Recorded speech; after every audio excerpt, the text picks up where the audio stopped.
bener-bener diem sih. Kalau bisa nggak keluar kelas ya diem aja di kelas. Gitu. Nah, tapi pernah nggak? Kan biasa lah cinta-cinta monyet kan, surat-suratan lah, apa, tulis pesen. Ada cerita lucu sih. Gimana, Waktu SMA itu, jadi kelas 1 Ganteng, keren, pintar main basket lagi. Idaman banget sih. Gimana sih lempar gak jelas? Kak, nggak apa-apa kan? Enggak apa-apa. Apaan?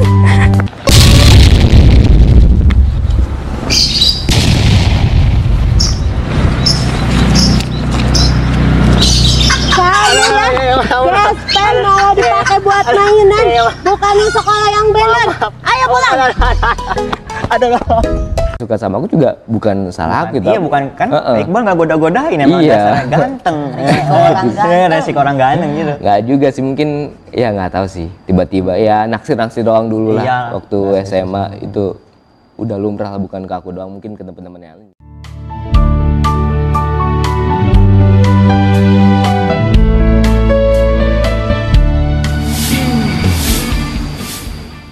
Halo guys, welcome back to Zaki and Rizky channel.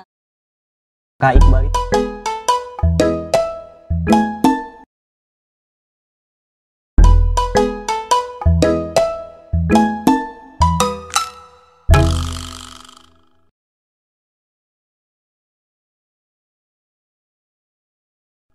Iqbal itu berapa kali casting atau berapa kali meranin ekstra gitu sampai benar-benar pecah gitu jadi pemeran utama? Berapa kalinya pasti nggak kehitung sih. Iya. Karena kan dulu tuh setiap ada castingan datang, dan bisa dulu tuh satu hari bisa ke 3 tempat casting.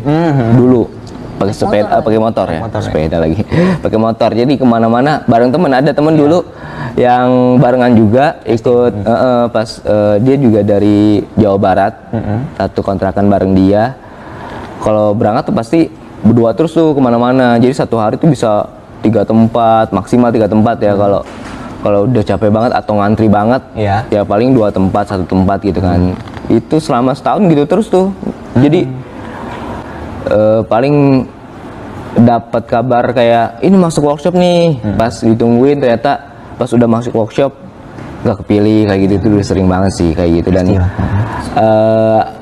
baru setelah itu pernah casting di satu PH, dan mungkin ya udah rezekinya alhamdulillah dapat peran. Dari situ mulailah dapat peran yang benar-benar dikasih peran. Itu waktu itu antagonis, pertama kali dapat peran sinetron, dan itu tantangan banget sih karena kan belum pernah meranin antagonis sebelumnya. Di situ diharuskan untuk marah-marah dan jadi kayak ketua geng gitu kan. Jadinya bener-bener kayak harus lebih lagi dari anak-anaknya gitu. Harus lebih lagi nih aktingnya dari teman-teman yang lain karena jadi ketua geng di situ kan. Ya itu, dan namanya entertain. Kita udah dapat beberapa kali job, dapat peran beberapa gitu kan. Ada aja yang tetap aja kalau misalkan nggak dapet job ya udah nganggur aja gitu kan. Jadi orang-orang juga jangan beranggapan kalau masuk entertain tuh akan mudah dan gampang gitu. Jangankan aku itu, mungkin ada temen-temen orang yang udah lama di entertain, pasti ngerasain naik turunnya gitu, pasti ngerasain kayak lagi di atas tiba-tiba nextnya nggak ada job sama sekali, nggak ada orang yang nyari dia, itu pasti ngerasain kayak gitu. Dan aku ngerasain sih dulu, apalagi pas pandemi pertama kan, bener-bener yang sebelumnya ada schedule untuk syuting akhirnya dibatalin semua, dan sempet putus asa sih di situ. Sempet putus asa, aduh kayaknya nggak akan lanjut di entertain. Dan sempat mau pulang juga ke Subang kan, udahlah kita usaha aja di Subang, bantuin keluarga aja gitu kan. Dan itulah namanya hidup ya, warna-warni hidup. Dari pas di Subang tuh udah ditawarin buat awalnya buat syuting iklan. Syuting iklan waktu itu dipermudah karena pas pandemi kan nggak ada buka casting, akhirnya kirim file aja, dapatlah lolos satu iklan. Tapi ternyata ada tawaran juga dari ini nih, dari sinetron ini. Iya, Kita ada tawaran juga. Jadi Alhamdulillah. itu gambling banget karena syutingnya itu jadwal syutingnya bersamaan sama jadwal ditawarin sama si sinetron ini. Cuman alhamdulillah pas diobrolin sama manajer, bisa nggak nih di pending dulu nih yang ini atau yang syuting iklan dulu hari ini, sinetronnya besok katanya. Akhirnya bisa, alhamdulillah. Bisa, jadi dua-duanya dapat ya? Dijalanin dua-duanya gitu. Sekarang kan udah besar banget nih namanya. Amin, amin. Amin. Rasanya gimana sih udah achieve goals gitu? Apa masih ada tujuan lain, keinginan lain? Aduh, kalau besar banget sih nggak sebesar yang lain-lain lah ya. Tapi setidaknya untuk menuju ke sini udah bersyukur banget lah gitu ya, alhamdulillah. Untuk goals ya pastinya harus ada. Ya, Setiap, maksudnya pencapaian tuh harus selalu ada meskipun kita udah di posisi manapun gitu, biar apa ya, biar kita tetap termotivasi sama diri kita sendiri gitu. Jadi sejauh ini pun aku masih banyak banget yang pengen aku jajahin lah di entertain, masih pengen banget banyak banget yang belum aku pelajarin gitu. Masih pengen banget untuk belajar sih gitu. Soalnya bener kata Kak Iqbal ya, namanya entertain kan nggak pasti. Jadi kita harus ada kerjaan lain lah. Betul, Kayak harus bisnis ada apa gimana. bisnis lain atau ada apa ya? Plan B. Harus ada apa namanya? Kayak keahlian lain gitu. Iya. Keahlian lain. Nah, kita nih ada video nih tentang kejadian lucu Kak Iqbal lah waktu kecil. Coba kita nonton yuk. Oke, boleh. Tayangin dong.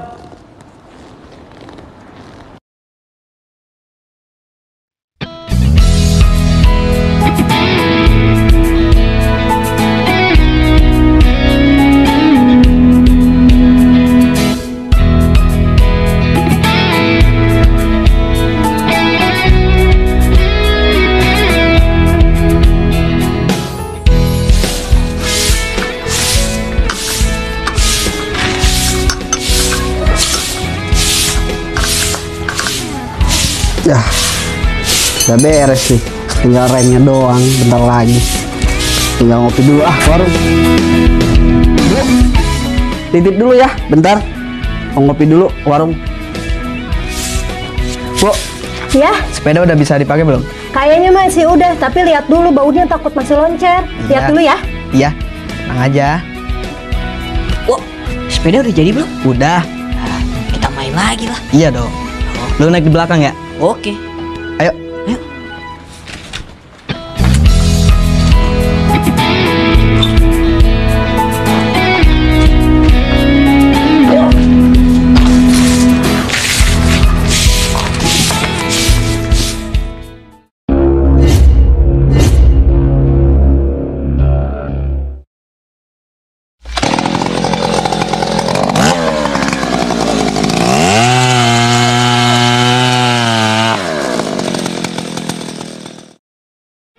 Hey.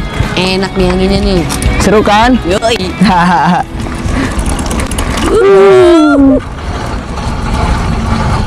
Woi, berhenti lo. Gimana sih lu? Bisa bawa sepeda gak sih? Lagian lu berhenti tengah jalan. Salah lu lah. Mana gua hampir keserempet lagi. Udah lah, gua tantangin lu untuk balapan. Balapan motor. Balapan kuda. Ya balapan sepeda lah. Kok baju lu kayak geng motor gitu sih? Ya suka-suka gua lah.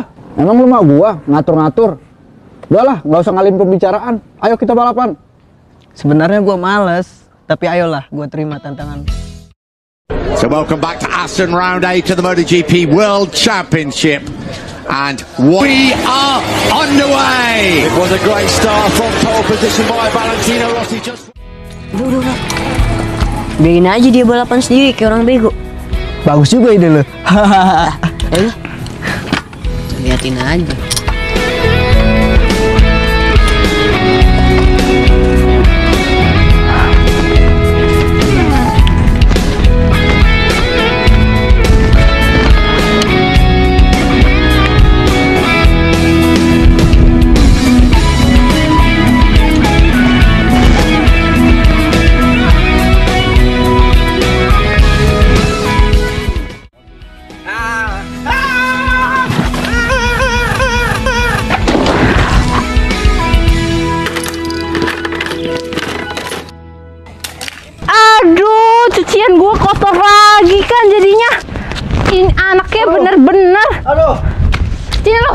Ampun mah. Mama emang gua malu. Sana. Sini lu sini.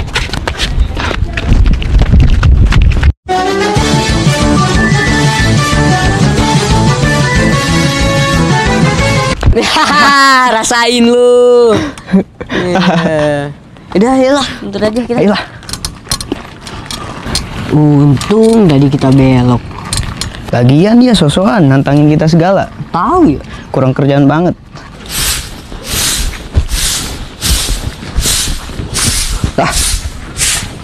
Bu, ini sepeda kemana? Kan udah dibawa anak-anak barusan. Waduh, itu kan remnya belum beres. Ya nggak apa-apa lah bang, anak-anak juga nggak bakalan ngebut ini. Gak apa-apa gimana? Kalau nabrak gimana ntar? Kan bisa pakai kaki ngeremnya, udahlah. Belum beres juga main bawa aja.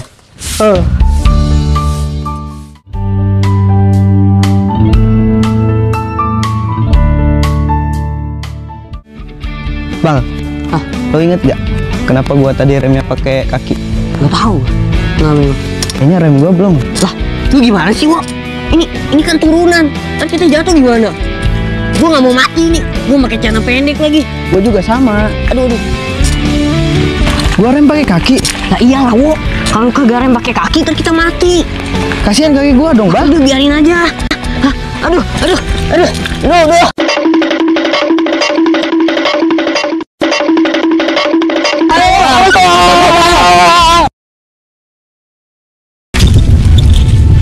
Wah, lu ngapain tiduran sih? Lu jatuh kayak gini malah tiduran. Bangun. Itu gimana ceritanya? Aduh, iya. Bisa nyusruk kayak gini. Aduh, nyusruk ya. Gimana? Jadi, ya itu dia. Dulu pas kecil, kayaknya SMP deh. SMP kelas 1-an kalau nggak salah, masih kecil banget gitu kan. Itu biasa, bukan SMP, SD. Iya. SD, jadi dulu tuh SD suka ada kayak sekolah agamanya setelah sekolah. Iya. Ada sekolah agama jam 2-an lah sampai asar biasanya gitu. Ngaji. Ya gitu, dari jam 2 sampai jam 3:30 gitu kan, habis asar. Nah, terus pulang tuh selalu bareng sama teman kan, pakai sepeda gitu kan. Nah, dulu tuh kayak ada variasi-variasi gitu kan, kalau main sepeda tuh bareng temen, ada yang megang setir sendiri, ada yang goes sendiri gitu, berdua gitu, saling gitu kan. Tapi jangan ditiru ya, ini kejalan kita dulu sih. Jadi waktu itu temen aku di belakang, yang goesnya, aku yang megang setir, megang stangnya kan. Terus kita jalan pulang nih, terus sarung aku talin ke sini nih, ke leher. Gini ke leher, jadi ke belakang tuh ada, gitu kan, ke depan aja gitu kan. Terus pas jalan pulang kan agak nurun. Di situ ternyata kita baru kalau sepedanya itu nggak ada remnya, ngeblong remnya. Dia baru bilang pas udah jalan gitu, nurun. Jalan sini katanya. Dia bilang gitu, kok jalan sini sih? Kenapa emang? Nggak ada remnya gitu loh. Terus gimana terus? Itu agak turun jauh kan? Aduh gimana nih? Akhirnya kena gajulkan kayak polisi tidur gitu. Mental. Dia agak loncat dikit, mau ke belakang, dia refleks megang sarung yang di belakang sini. Ditarik kena ke atas. Kan jadi nggak kelihatan dong. Nggak kelihatan, wah udah itu nggak kontrol akhirnya. Nyemplung ke sawah. Aduh, itu orang-orang di sana pada ketawa semua. Orang-orang di sana pada ketawa ngeliatin kekonyolan kita itu. Aduh, itu bener-bener apa namanya ya? Konyolan kita dulu sih, tapi lucu dan jadi cerita gitu kan. Bisa jadi kenang-kenangan waktu masa kecil. Itu aduh kocak banget sih. Ya, jadi semuanya berlumpur gitu, semuanya kotor banget, bener-bener kotor. Dan pas pulang juga ditanya, habis ngapain? Jatuh dari sepeda, kok bisa gitu kan? Nggak kena omel tuh sama mama. Malah ketawa, malah pada ketawa, aduh.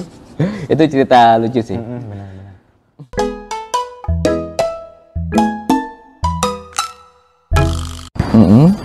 Awal kenal pertama sama istri Kak Iqbal itu gimana sih?